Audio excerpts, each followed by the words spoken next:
در اکادمی فوتبال لگند 17 فستیوال کودکانه فوتبالی برگزار شد. با گفته مربی این اکادمی امین سبحانی، برگزاری فستیوال مذکور دو هدف را در پی داشت. این فستیوال ما واقعیتش از همه مهمتر به مناسبت استقلالیت کشور تاجیکستان که جا داره اینجا از طرف مربیان، بازیکنان، مجموعه لگند 17 به دولت، ملت تبریک بگیم. سال به سال همین استقلالیت به هر حال ما جشن بگیریم، همه شاد باشیم در این روز و به همه مردم تاجیک این روز رو من تبریک میگم. دوم اینه که قبل از سپتامبر که مکتب درسی بچه‌ها تحصیلی شروع بشه ما یک چاره‌بینی گذاشتیم که این فستیوال شد که ما این بچه‌ها رو با یک روحیه بلند، یک خاطره خوب روان کنیم. طولی 8 ماه میشد که در اکادمی لگند 17 مشق میکنم. با ما در اینجا مربی‌ها از ایران و از تاجیکستان درس‌های پیشقدمی زبان‌آوری را نشون میدن و من می‌خوام که در آینده کسی همین فوتبالیست‌های بهترین شما پرچم‌داری دولت خود شوند.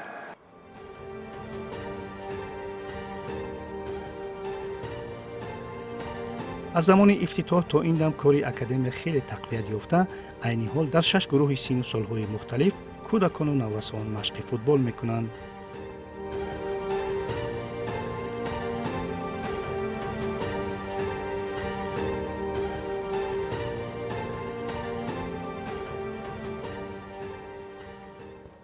ما الان 5-6 تا گروه هستیم، البته به 6 تا تبدیل شده تو این ماه و هر کدوم رده سنی خودشونو دارن و بر اساس سال اونها ما مشقاشون رو انجام میدیم. هفته 4 روزه و هر دفعهش هم 1 ساعت تا 1 ساعت و 15 دقیقه ما مشق انجام میدیم، ضمن اینکه هر هفته در مسابقات و تورنمنت‌های مختلف هم شرکت میکنیم. ما در هفته 4 مرتبه مشق میکنیم، از ساعت 4 تا 5:30 6 در هفته 4 بار. در کدام سن و سال مشق میکنید؟ ما در سن و سال همین 14 15 ساله، باز دیگه گروه ها هم هستن. این مکتب خیلی مکتب خوب است و تمرین های خیلی خوب میدید. خوب، کدام تمرین ها برای تو معقولانه است همه زیاد؟ همشون.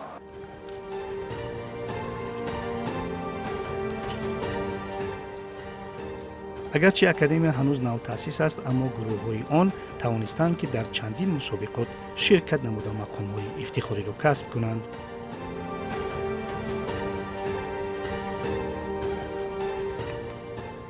مسابقه جام واویلان دوم جا را اشغال کردن در اون مسابقه. تو گل زدی یا نه؟ گل زدم. اما جان در یگان مسابقه شرکت کردی؟ بله.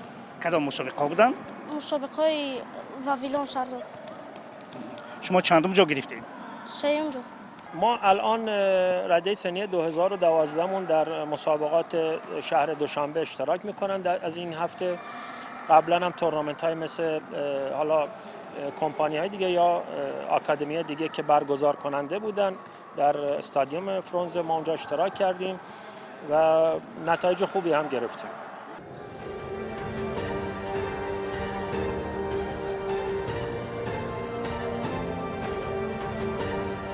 البته به این فستیوال والدین بچه‌ها نیز دعوت شده بودند و از نگاه آنها برگزار نمودن این گونه همایش پیش از همه بر روحیه بچه‌ها تأثیر مثبت می‌رساند.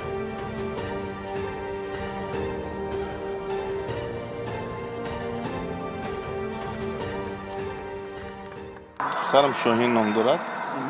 در طول 1 ماه میشود که مشق میکنه و در آینده آرزو هوس داریم که همچون فوتبال بازی مشهور شود.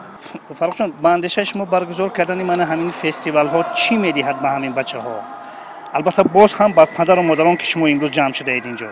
این گونه فستیوال ها هوسمند گردونی هر یک نفری که در اینجا مشق میکند به فکر من بسیار کمک زیاد میکند و در آینده تاثیر خود را میرساند. هر حال حضور پدر مادرها واقعا به ما بچه‌ها هوس و انگیزه بالایی میدن و همیشه در کنار ما هستن. همیشه حالا چه حضور دارن فیزیکی چه نه تماس تلفنی به ما روحیه میدن، مشورت میدن و ما از این موضوع خیلی خرسند هستیم.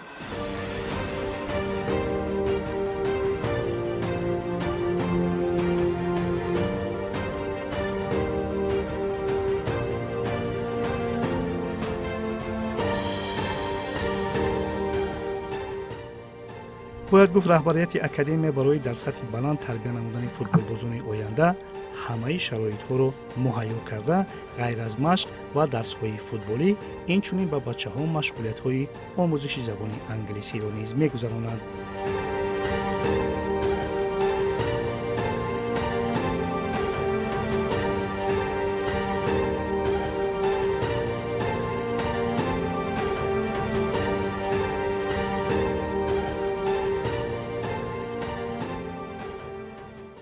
سه ماشین اینجا مشق میکنم، مشقا بهترین نکن.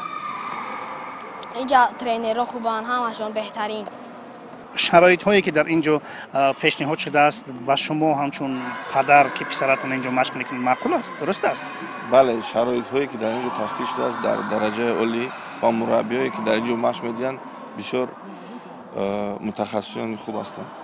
ما تمام شرایط وسایل تمرینیمون که لازمه یک اشکلاس یا آکادمی ما فراهم کردیم، مثل لباس تمرین، همون فرماست، توپشون به اندازه کافی، وسایل مشقشون، تجهیزاتشون و در بیرون ما یکی دو تا زمین علفی یا صنعی در بیرون در فضای باز. در اینجا ما 2 تا 3 تا تالار داریم که در اینجا کار میکنن، در پایین کارهای ایندیویدوالی انجام میدن.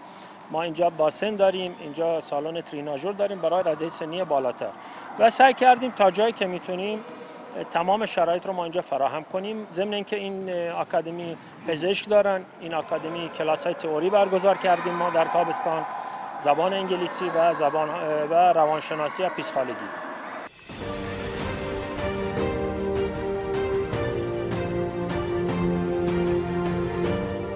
تاریخ آمدن بچه‌ها به این اکادمی خیلی گوناگون است.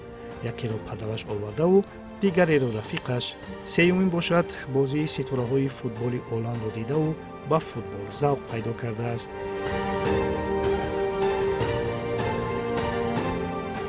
ما در تابستان همین آزاد هستیم و بیشتر همین کار خود را با فوتبال میگذرانیم و می‌خواهیم که در اونجا فوتبالیست بهترین شویم. خب فوتبال بازی دوست داشته تو از تاجیکستان کی است؟ از تاجیکستان محمد جان رحیموف. محمد جان رحیموف در کجا بازی میکنه؟ روشن کلوب. بسیار خوب. از فوتبال بازی دنیا کی است؟ از فوتبال بازی دنیا با من همین کریم بنزما، کریستیانو رونالدو مخالفم.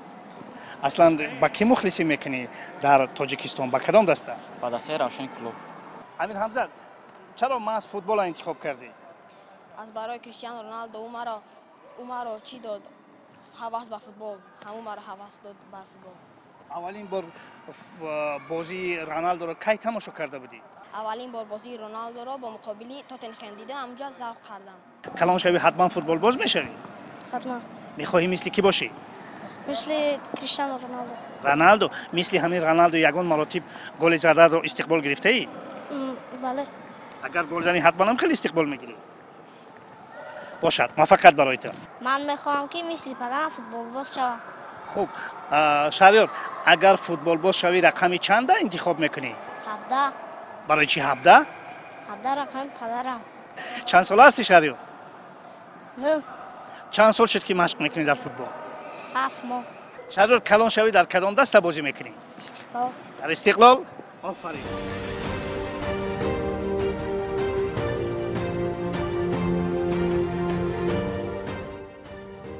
در اینجا معیارهای موجوده مکتب فوتبالی سخت رعایت می شود و بر اساس این عقاید شماره بازیگران در گروه ها معین می گردد.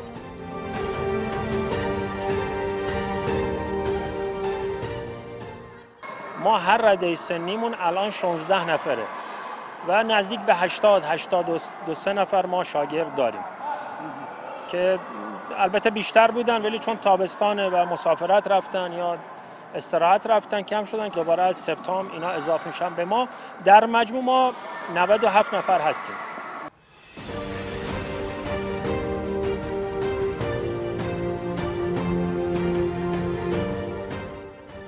رهبریت اکادمی با این اکتفا کردنی نیست و در آینده دامن کار خود را فراخ کرده و حتی در لیگ دوم مملکت همچون یک دسته اشتراک کردنی‌اند.